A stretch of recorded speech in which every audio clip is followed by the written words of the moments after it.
to another episode of All the Gear, Some Idea. As the Eagle Eye viewers will be able to tell, Lee is not here at the moment. He is at work, unfortunately.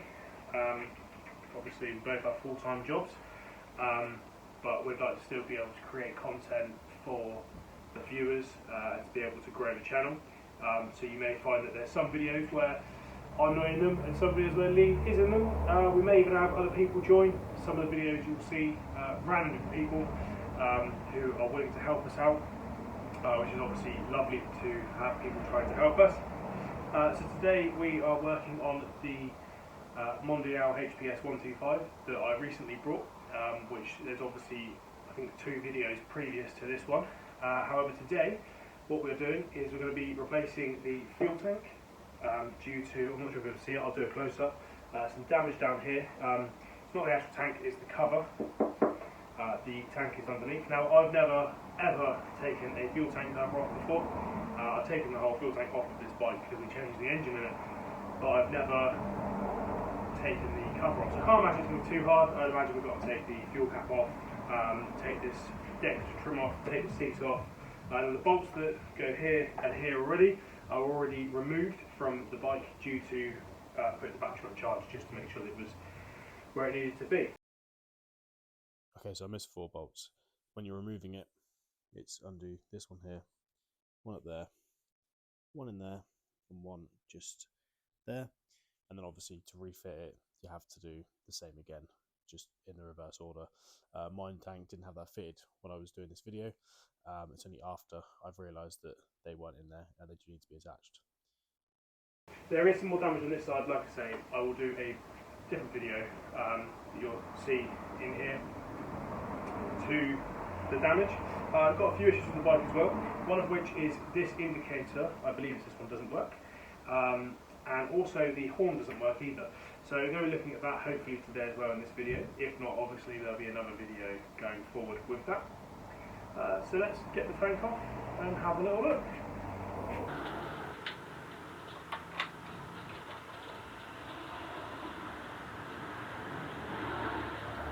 So these are the bolts that I removed from the tank already. Obviously, I'd like to get new ones really, as they're not what it's meant to be. And I'd like to make it so the bike is in pretty good condition for obviously what has been paid for the bike and everything. So the fuel tank is already loose, as you can see. Just need to get some of these trimmers off. So what we've got is the overflow just here. I've got the camera in here. We've got 2 plugs and also a breather that runs down underneath. So if I just get these plugs and run down here. So there's one.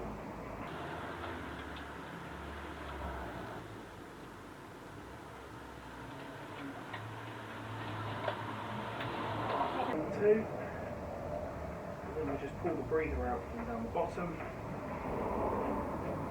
Wait for me. Oh no, my mistake. There's also the injector to be taken off as well.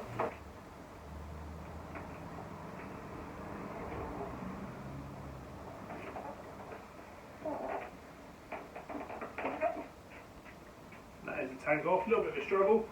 The connector's a little bit tight, it's a bit wiggling around, but it is now off. So you've got the injector down here. I think we mentioned in the previous video that we have put an RS4 125 engine in here. Same engine, all that jazz.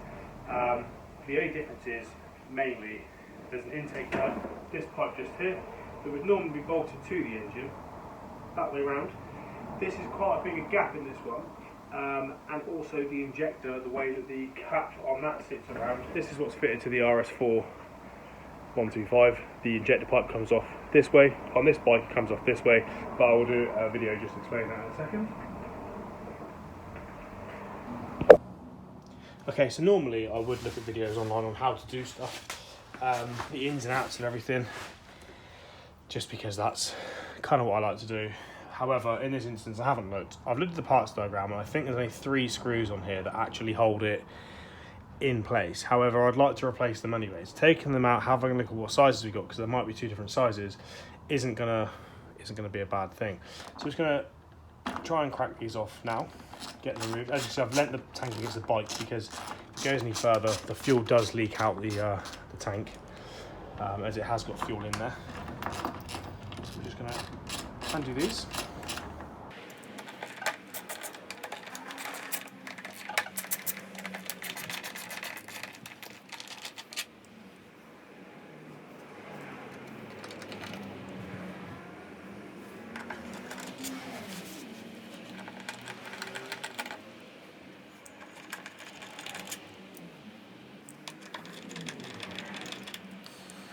Okay, so quite simple. We've got long, short, long, short, long, short. Now, you know, it's not going to be very easy to remember that all the time. So what I have actually done is on the floor here, is I've laid them in the same correlation as how they came out. So hopefully that will mean that when I go to put them back in the other tank, nothing will have moved. Obviously I do have a video, so we'll have to wait and see. So what we're going to do now is pull this out. Ah, look at that, didn't even need to. There is another screw inside it, but I do believe that is needed. That will be the security one, so you can't undo that one unless you've already removed the other screws. So that's just one that means that no one can just undo it and steal your fuel. Obviously these don't hold a lot of fuel anyway, so you're not going to be gaining a lot out of it regardless. So now, yeah, look at that, there we go. Put that back down there. So this is it out. Obviously that should now just push out. I don't want to risk anything in regards of taking it completely out. Now I do think I need a new one of these trims just because of how damaged it is at the end, and as we come along there's a few scratches. Now there is one on a well-known auction site online, and I think it's about 40 quid. Looking on Mondial's parts website separately, I think they're about £45 new. So the one that's on eBay has got scratches on it. So in that instance, it's probably better off buying a new one. It might take a few weeks to turn up. I can't remember if it's in stock in the UK, but it's one of those things. I could buy a used one, save £5, but it wouldn't be in much better condition than this. Or I can get this sprayed or wrapped, which it all depends on cost really. So now we're going to be trying to remove the fuel tank from here. There we go. So now I can separate the two. So just got to be careful of the fuel coming out from the injector pipe. Don't want to lose all of it, of course. So that's it now apart. So in here, what we've got is, that's obviously where you fill it up to. That can come out now. Give it a little clean if you really needed to. There is a rubber seal on the end of that. Looking at it, everything looks pretty good. Nothing to be too worried about. So that can stay exactly where it was. Now, just a bit lower than that, so if I move you down, there we go. That's the fuel pump. So it has got an electronic fuel pump, our level sender built in together. So now what we need to do is refit this into the newer one, which is obviously going to be a little bit more fiddly, and I don't want to be damaging the new tank, so we will be taking some precautions. So this is the box that the fuel tank's just been delivered in. I've not actually opened it fully yet. This is as far as I've got to hide my address. So right now, if we can open this up, start one-handed. Hopefully, once we get inside this box, we're going to have a new fuel tank cover. Or this one was sold as new old stock, basically. So if we go in here, as you can see, we've got a bit stuck in there. There we go. So she's out. We'll put her down on the floor, and then we'll see if we can pull it out this way. There we go. So let me get this unravelled, and then we can have a little look over it to make sure it's all good. Grab some scissors.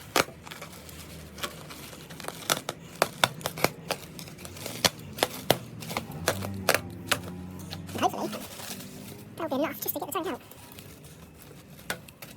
So, put it down there. Put it around there. Now, it wasn't sold as immaculate, it was sold as it needing, or had a bit of damage on there. But for the price I paid, I can't grumble too much. So pull that up, pull this off, and lay it down. So as you can see, like the logos on here are pretty good. Just jump over this side. Once again, the logo is pretty good. Now comparing it to my tank, mine's got all the damage down each side of it. There's a little nick here which was shown in the listing. And then if we just turn it around again, supposedly there was a little crease in it somewhere. However, I can't really see anything on here. So now I'm just going to be fitting this rubber trim.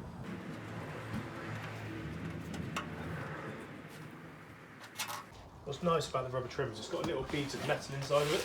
So if you find that it's a little bit loose in certain areas, what you can do is you can squeeze it a little bit when you pull it off. Just make sure it sits on there lovely. So this bit here has been popped open, so we're going to squeeze that together. Makes it a little bit stiff going on, but it's worth it to make sure it's not going to fall off while riding.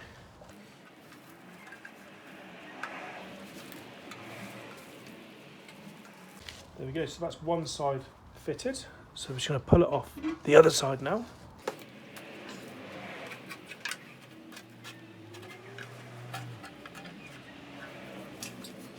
Right, so that's off the other one. Obviously we want to roughly refit it as it was before, so that the curvature lines up, just so we know we're not going to go and overshoot it on the other.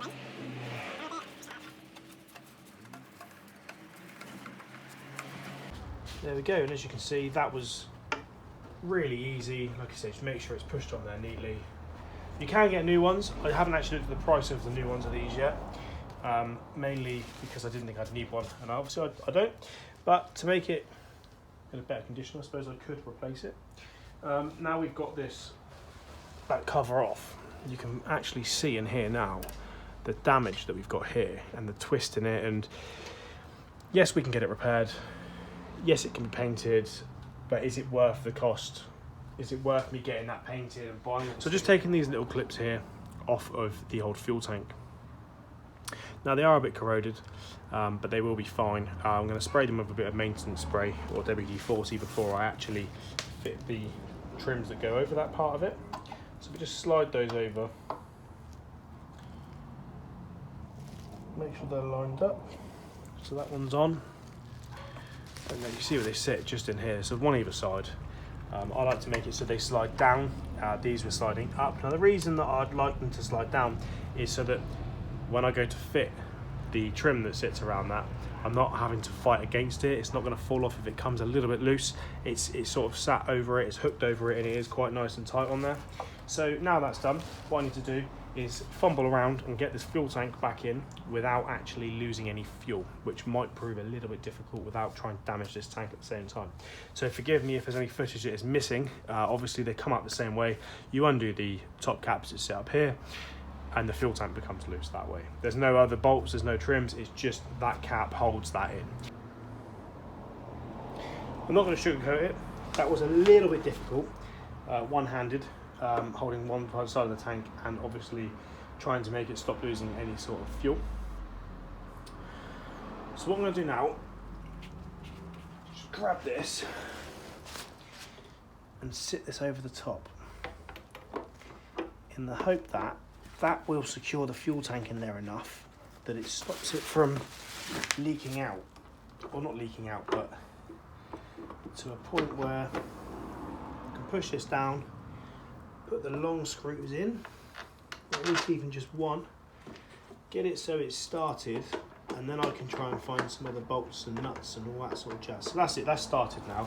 We're not leaking any fuel, and I'm going to see if I can find us some spare nuts and bolts that are roughly the same size or are the same size, just to make it a little bit nicer on top. You know, I might even clean this up at some point, but right now it's all about just fitting this fuel tank. So as you can see, it's this one, and this one that are the smaller versions that don't actually do a lot. They are just decorative, so that's why I put them in first, because they're not a massive issue. I didn't need to remove them. Obviously, anyone now that's sort of doing it at home, if you're watching this video on changing it, this would be the same, I believe, as an RS4125. It's probably the same for a lot of bikes as well, to be fair. So that's done up now there, and I'm 99% sure this isn't long enough for what we want it to do. No, it's not, no. So that's fine. So now I've got 3 long ones left to put in. Sorry, 2. Need to remove that one I just fitted. And I'm just going to see if I can tidy up some of these bolts that I've got here, just to make them a little bit neater and try and match the old one. So I'll be back in a couple of minutes. Cool. So hoping you can see a clear difference in these compared to what was removed. You know, I can't quite get the rust out of the middle. I do now know what size they are. I also know that if I forget the size, it's on the website for the parts catalogue for this bike. So it's not the end of the world if I forget. So what we'll do now is I'll put these in. And you can see now that they kind of match. They're alright. They do look different because obviously some are shinier than the others. But for something that just took me about 30 seconds to a minute, I'm pretty happy with that. So this is obviously now going to be holding the tank in its cover. So we don't want to damage anything now.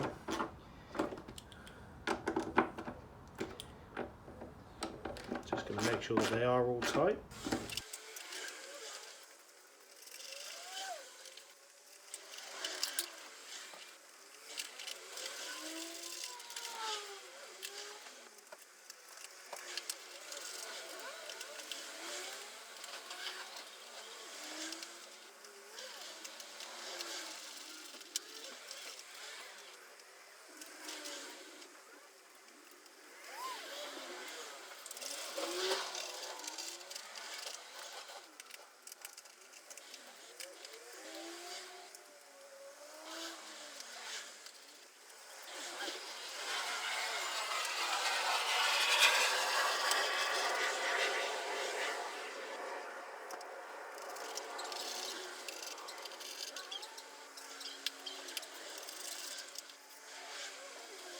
The engine light is on.